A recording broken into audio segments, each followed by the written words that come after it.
The most renowned name of athletics in Cuba is Alberto Juantorena, known as the elegant of the speedways.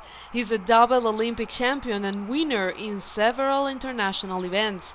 After retirement, he was the vice president of the National Institute of Sports and Recreation for more than 20 years. Now he works with the National Committee of Athletics because the development of this sport is the daily obsession of these world-famous men who have been chosen as the vice president of the International Association of Athleticism Federation. We came to this stadium, main training center of this sport in this island, also the place where the Pan American Games of 1991 were inaugurated, to talk to probably one of the most popular men in Cuba. People say you started in basketball, but you were not that good. Well, a small correction for you. I did start in basketball, but I began in something so nice and attractive for children as physical education. I attended physical education. I always tell my converts this: if you place on a desk books and a ball, what will a child grab? He'll grab the ball immediately because the genesis of a child is playing. And I had two teachers who were really exceptional, one still alive. His name is Angelo Prades, and they instilled into me the virtue of practicing sports, of being part of sports. Now, I always tell my converts a child will reach for the ball, but he should also take the books. He should be told he must learn, that he should get ready for life, because active sport covers a very short part in a human being's life, and you should think in terms of the future. That's why you should guide a child both in sports and education at the same time. The family plays a big role, of course, and I did love competing in school. Which was the easiest sport, Cristina? Basketball. Basketball, because it is fun, because you come to love it, because you score, and it is a real thrill. And I liked it so much when day after the competitions, and there were many games between the junior high school teams and in the neighborhoods and in and out the municipality, we all lined up there, and I felt at the top of the world because they made me stand there during that very nice Tuesday morning formation, and I had the girls, and I was so thrilled and so great that it was my first urge. That's why I say a physical education teacher is the first child has with sports, because it arouses his interest and entices him, and because, as I said, the genesis of a child is playing, and due to that, physical education has a value. That's why I became a basketball player, though I wasn't that good. You were tested and people knew that you ran pretty fast. Well, it was later. Each time there was a competition at the school or in the municipality or in the neighborhood, I would always win. And many times I beat the kids who were training under the sports system then, but as I told you, I preferred basketball because it was nicer, it was, so to speak, more fun and playing. I played basketball, volleyball, and baseball, of course. Every boy has played ball. I was a center fielder, and I was always a strong Were you good in baseball? batter. I was good at baseball. I was really good at But it, faith well, was course, stronger. Faith prevailed over what I wanted. I was picked for the basketball minors team, and I arrived in Havana in 1970, and I entered the school as a basketball student, and then I was left out in 71. When I was left out, I felt that was an empty hole under my feet, which had swallowed my expectations, and I quickly told my professor that while in school I used to run, I was good at it, and I wanted him to let me stay in the school as an athletics student, but he said no, that I was too old, almost 21, that I should join the draft or go to do cane cutting, just like that. But I said I had been a draftee already when I was 14, so they tried me with basketball shoes, and I did 50.06. When the coaches saw that time, they were shocked and thought I was a diamond to be polished, and my new coach was a Polish man who was here. At that time, we had close ties with the socialist camp. His name was Zygmunt Zabielskowski, and it was him who trained me and guided me. The one that fooled you in the 400 and 800. Exactly. He was the one who later deceived me into running 400 meters and for an 800 meters. You know, I am an outspoken guy with a strong will. I argued and told him no, that it could not be, because 400 meter was my specialty. What I did, the 800 meter race would come later. I was telling him how come I would run 800 meters first when my specialty was 400 meters. And I said no to him. They spent 3 months trying to convince me, and about that time when they told me that we were at the high performance training in Mexico, and I was so startled that I guess my jump was as high as Sotomayor's record. And I said no. And one day they made me run in Formia in May 76. Two friends of mine had not done the minimum time for the Olympics, Luis Medina and Leonardo Civil. And my coach told me to run 600 meters. My time for 600 was very good, 1:14 and fractions. I did the 600, and at 1:17 I felt so well, and then I continued, and I realized I had every chance to win the 400 and 800 meter meets at the Olympics. But I had to do it. I had to be convinced, and I had the bug inside of me saying, Juantorena, you can compete in the 400 and 800 meter races. And that's a really nice story you have evoked for me. I mean, you have brought up for me a very pretty thing in the conversation. Let's keep talking because I also want to know, Juantorena, if you keep running. Yes, of course. You can't stop doing it. No, I can't. Health problems? Exactly. There's something called reverse training of an athlete. And you've got to be very careful because there are many things that may harm an athlete when he retires after having taken those huge physical loads during the active period. The cardiovascular system in particular suffers so much. We must say that today there isn't a full culture of sports reverse training, scientifically speaking. I think it should be explained from the moment an athlete becomes a high performance one. He should acquire an awareness of the need for sport reverse training. But in my case, there was a very good reason. When I was appointed as vice president of INDER in '85, it was the beginning of the boom in running with the marathons and runs in the streets and roads, and I worked a lot on that. But I've always liked sports so much, and I was also with the basketball team at INDER. At the time, Comrade Roberto Rodriguez was its president, and we used to play 2 or 3 times a week. And with that, I was able to reverse train myself. Not scientifically, but it helped me very much. But actually, the sport reverse training system is not a finished subject yet. It is a pending subject in the Cuban sports movement. Things are being done already. There is a program and system, but we still have some things to do regarding that. When you run on the streets, what does people tell you? La gente me reconoce, pero me sucedió una cosa muy simpática. People know me, but a very funny thing happened to me some time ago. I was jogging along Fifth Avenue. There was a girl sitting on the bench, and I was about to run past her, and I thought that beautiful girl would certainly make a flirtatious remark to me, and I heard a loud voice saying, "See that gentleman, he's trying to look like Juantorena." I laughed so much because people have the image of me from the competition with my big spell drum and thing with the 20 pounds less. Of course, I was 30 or nearly 40 years younger. Next year it will be 40 years since the day I won the 2 races in Montreal '76. But I really enjoy practicing sports, and I also do enjoy being with children and young people, talking about these things and sports and the good things about sports. Sports are not for winning medals. That's a result of it. Sports is for raising quality of life and to reduce known transmissible chronic diseases like hypertension, obesity, lack of physical exercise, smoking. It can reduce even diabetes, and there are also ways to practice sports to improve an asthma condition. And so these things will be expanded gradually. Let's hope that we, all the Olympic champions with an impact and an audience, the good audience, can explain these things so that Cuban children and youth and the youths of the world realize that sports is a very nice thing about friendship and fraternity and many good things. You were telling that joke about someone that told you that wants to be like Juantorena. And that's because when you talk about running fast, it's always related to Juantorena, the symbol, the name. And there are other names very well known around the world. If we talk about the non-baseball players that are a lot, we can mention Mireya Luis, Sotomayor, and of course yourself. The most outstanding names known everywhere. It's a responsibility. I imagine that you are on the streets, people ask you things. It's like a burden. People calling you for interviews. I've had some experiences of that these days, but I assume it in a very natural way.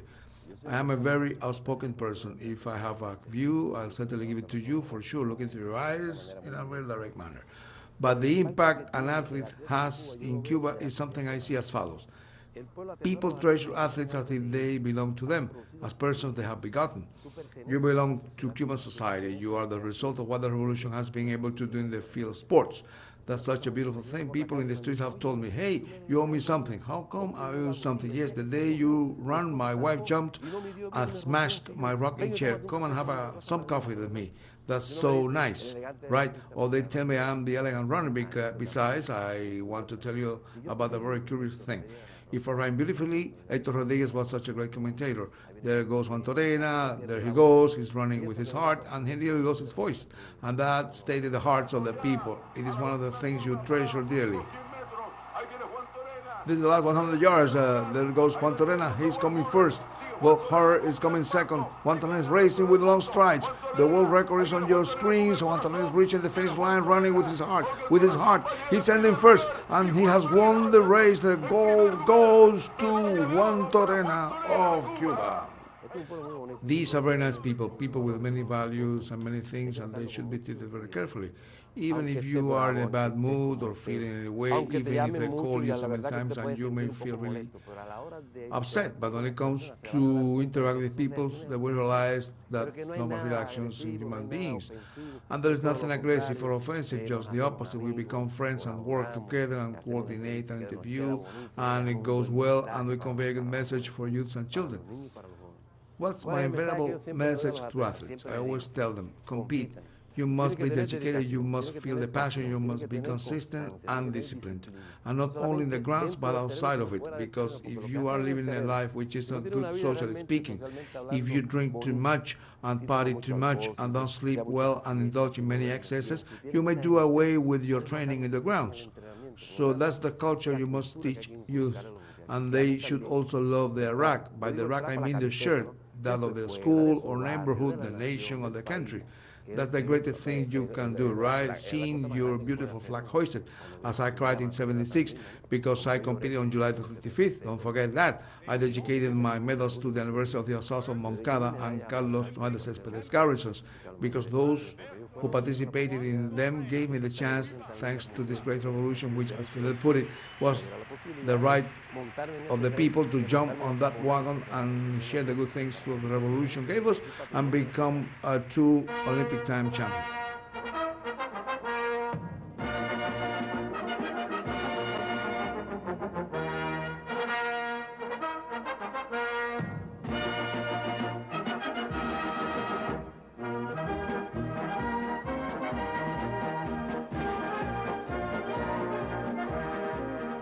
And I always tell people I shall die in this country. When my time comes, I'll be here in Cuba. That I have very clear in my mind. I'll have to deal with things and I'll do my best. But this is a country and a revolution that I love so much. And it is so deep in my heart that I always say this. Long live Fidel, long live the revolution, long live Raúl, long live my people, long live my society. The one which made me who I am. How could it be otherwise? My dad was unemployed, my mom was a teacher, also unemployed, so how could I have everything to be a two-time Olympic champion? And that possibility was provided by my social system, and it is also giving it to those kids who are also representing us in very difficult conditions because our sports grounds are not in good shape. Actually, conditions are good. Is that one of the reasons why we have less medals and worse results in sports? I think it should be addressed the other way around. I think it should be a reason to show that many things can be done with very little things. The point is that the real asset of our project is the human being, man. Coaches and doctors and masseurs. It is those around an athlete with very little resources, and they can score sports victories, as in Beijing, 2 golds and a silver, a 4th position, a 4 and 400-meter relay race in the finals. I know the economy will get better, and when it does, we will have to do something about sport grounds so that they get back in shape. Our gyms are not world-class, yes, and many things are to be done. Still, let's see what happens in Rio de Janeiro. I am very hopeful and optimistic. Yes, these boys and girls training tireless. We came here yesterday, was raining, and they were all training with such sacrifice. Juantorena, there's a debate in Cuba about the possibility and the desire of some athletes that want to be hired abroad. And you were very clear, very forward, in an interview in which you said the solution is not delivering our athletes to the rich countries. It needs a wider and smarter solution. Of course, it should be smart and wider. We must focus first on technical matters, the development of an athlete, and make him compete in leagues so that they can have what we sometimes cannot give him. It is not selling him as merchandise. It is being smart enough to have athletes participating so that they have a better conditions and represent Cuba better. But they will always be part of the Cuban sports movement because they are hired through the Cuban Athletics Federation and the Cuban Boxing Federation, or the baseball or the wrestling federations. Now Mijail is in southern Germany, but all those things require good planning so that they can come back and compete and have everything they need to be able to represent Cuba as better athletes, technically speaking, more efficiently and with a high performance in sports. It is not a matter of selling them as merchandise because you will lose them. It is that they realize it is necessary. It is a mindset change I had to get used to myself. When those regulations were passed, I kind of felt rejection because I was used to the opposite of the idea that sports should not be used or seen as sports, and professionalism had been abolished in Cuba. But we have to adapt to the new times, and so athletes should be hired. But they should also participate in our national championships, if possible, and in Pan Am Games and the Olympics. So their participation in the leagues, mainly in the volleyball league, and we have them in basketball, wrestling, and baseball leagues, means that they have better conditions to represent Cuba with more courage and efficiency and represent Cuba with better performances. At least that's how I see it. You have such a sense of belonging for these boys and girls here. And I wonder, if someone gives you a magic wand to help them, what would you give them first? What should I do first? I would tell them, if you are having exceptional conditions to compete, you must understand such exceptional conditions were created for you by our society. You've got to represent it and love it and compete with much more zeal and efficiency. It is not a matter of putting the athlete in a glass case. You should always uphold the notion to them that there is a structure supporting them. We are teaching and training these youths from grammar, sports schools to the national teams. If conditions for sports change, if infrastructures are improved and we are in a better situation, they will be much better. But they should also be reminded always it entails an effort by society and the country, that it is an effort that is made by many people. Alone, a man is nothing. An isolated person is nothing. We all are the results of a system, of the influences of our surroundings. That's the way it should be seen. Perhaps we may have that little magic wand you mentioned and repair all these facilities and so on. But they will then have other values and not represent Cuba. But they should think in terms of their society and people who are giving them their conditions so that they can represent them. That's the way I think, because I am a very grateful person, totally. I have 2 gold medals from the Olympics thanks to my revolution and to what was given by my social system, the socialist system, with its virtues and flaws in sports, because we have both. Our one flaw is the condition of these sports facilities. We have to wait. Okay, we'll have to continue working like this. Well, there they are. In such a situation, we have participated in the Olympics and World Championships. Recently in Qatar, the Cuban boxing team ended first by the mile. 4 golds, 1 silver, and 1 bronze. 2 competed again to become 3-time world champions. And you see that in whatever tournament Cuba is participating, such things happen. I always say during interviews that the nice, logical, and good thing about this country is that regardless of our difficult conditions, wherever there is a Cuban, something is won always.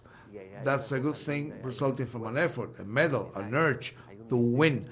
And that's what matters and should be seen. Sometimes you should not emphasize on the flaws, but on the good effort, the way they go the extra mile in spite of the problems they are facing and strain themselves so much in competitions. It is incredible. That should be recognized.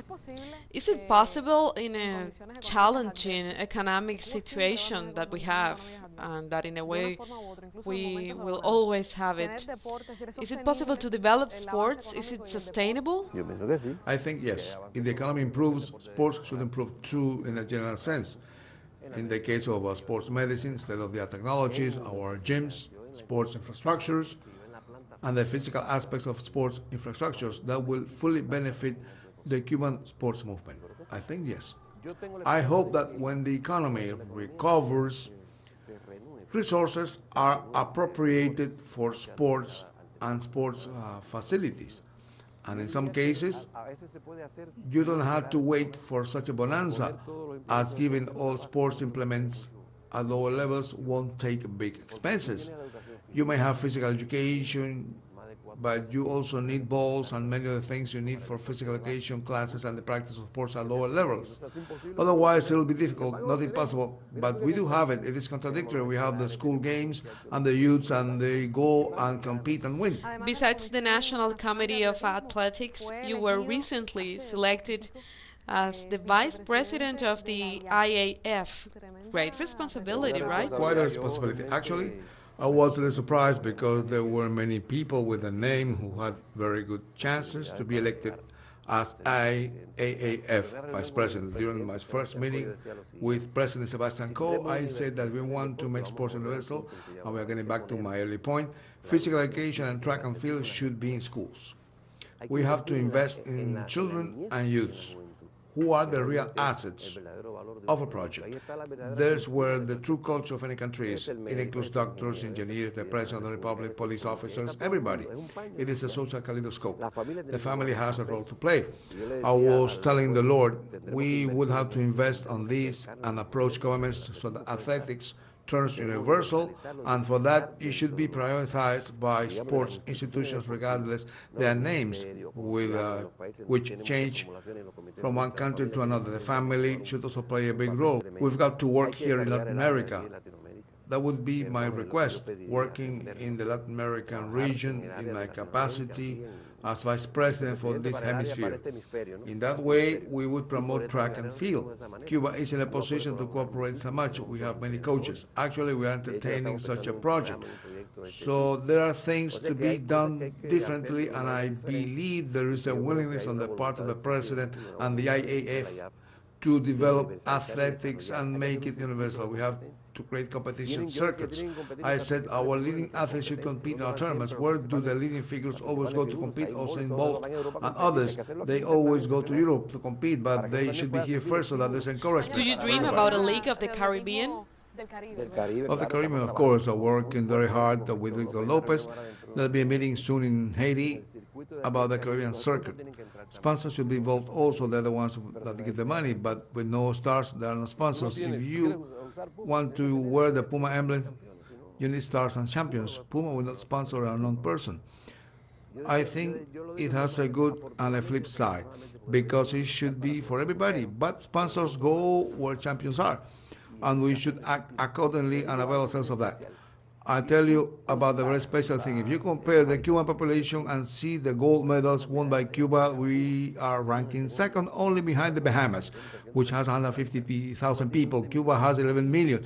You take 72 Olympic champions and 67 silvers and 69 bronzes, and that adds up to 233. And if you divide it by the whole number of medals, it is even more. If you take the golds, Cuba ranks amongst the top of positions in the world as the efficiency compared to its populations, like the infant mortality rate. Before it was 60 or 70, and now it is 4.8. It's very similar to developed countries.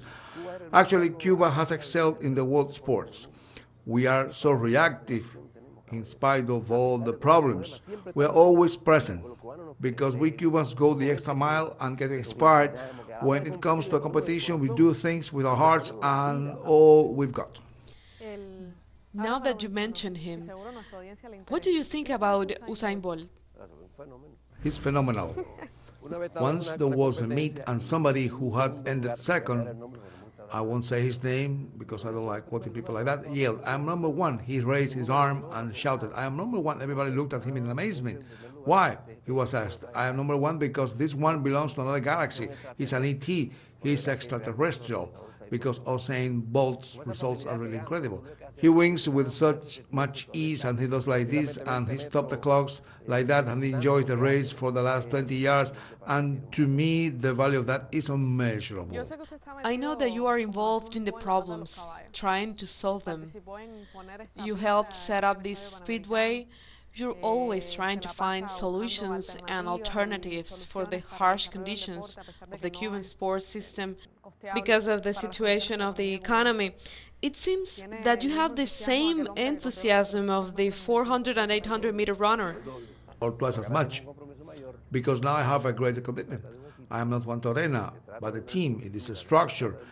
It is many very talented athletes. We are going to fix this track. Be sure we will fix it.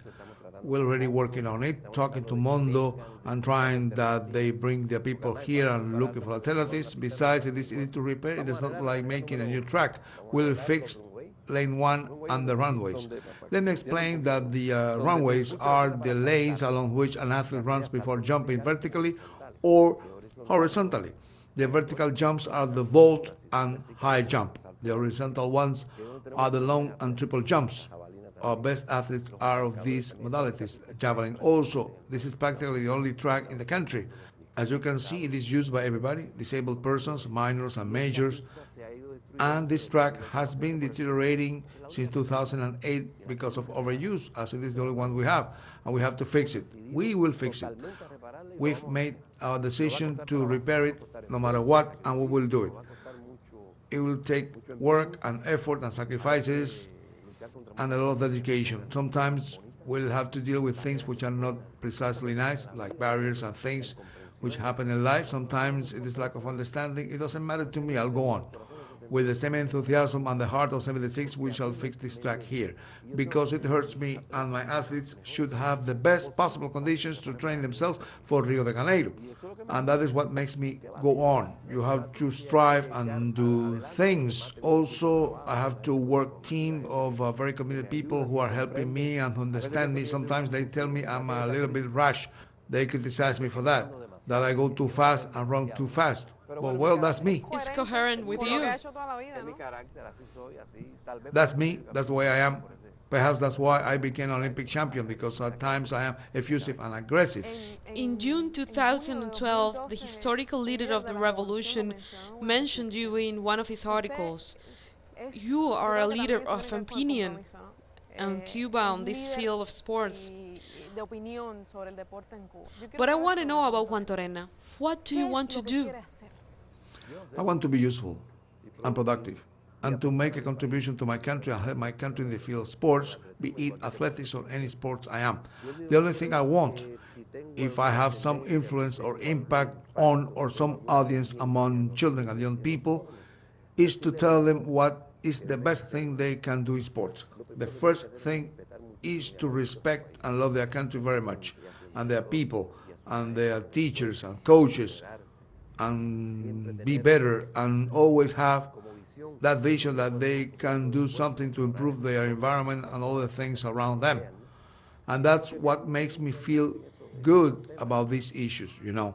You mentioned about the reflection Fidel wrote in 2012. The greatest happiness a Cuban may enjoy is that Fidel writes a reflection about him. To me, that's the biggest medal I could have won in my life. He wrote it. It's there. To me, that's the greatest thing that ever happened to me in my life. Fidel wrote a reflection about me. Wow. With your name. The title was my name. His age and health present him as... I know it by heart. It goes. His name grows strongly within Cuban sports glories. His age and health make him the ideal candidate to preside the Cuban Olympic Committee. Such forecasts seem to be correct. Fidel wrote that. And to me, that's the greatest thing in the world. Holding my present post or becoming president of the Olympic Committee is secondary to me. That doesn't matter to me. If it happens and I'm appointed, I will hold it with the same enthusiasm and pride I have worked always. But for me, that's not a goal or something I want to have or something I covet. The post makes no difference to me at all, nor do I have anything to say. Many people have asked me. I won't say anything or talk to anybody. Fidel wrote that reflection, and for me, that's the greatest honor in the world. And what happens because of that reflection will be decided by the top leaders of the revolution, or by life, or by somebody. But I've got nothing to do with it. To me, the greatest happiness there can be is that Fidel wrote that reflection about me. That's what I can say about it. A recommendation, and I never do this, Juantorena. Don't get mad because people call you. Remember that every young man would like to be, in some point of their life, like Juantorena. I'll accept your recommendation. That's me. That's my way of seeing life. Thank you so much. It's been a privilege.